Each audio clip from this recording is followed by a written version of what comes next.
The second is a new campus at Amravati, and we are calling it the AI Plus Hub for tomorrow. So we are getting ready to set up a new facility at Amravati in Andhra Pradesh, and we see it as a bold step to transform higher education in India.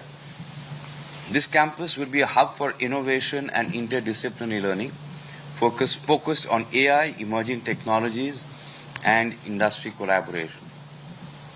It will bridge academic excellence with real-world application, nurturing leaders, entrepreneurs, and problem solvers. We want our young minds, the brightest minds from the country, to have all the knowledge they can possibly get in the classroom on all the dominant technologies of our time. With global partnerships, cutting-edge programs, and a dynamic learning environment, it aims to shape the next generation of talent for India and for the world.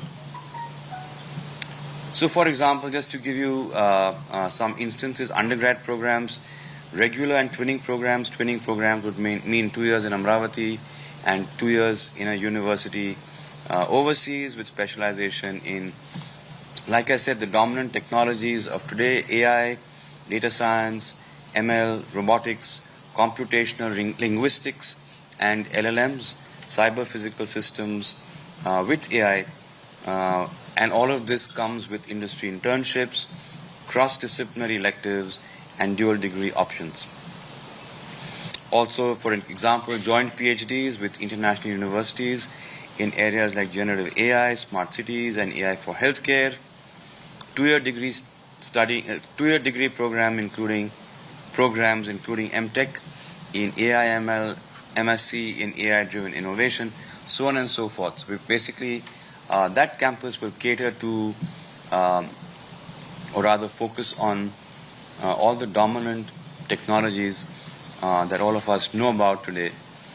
And we think it's important that our young minds that will lead the India of tomorrow be not just conversant, but know in depth what these technologies are about and the impact that they can have on our world. About this new campus at Amravati, it will be built to have 7,000 students over 2 phases, emphasis on green buildings, renewable energy systems. It will be a digital-first campus operation. The operations will be digital first, with integration of IoT-enabled systems, AI-driven services, and immersive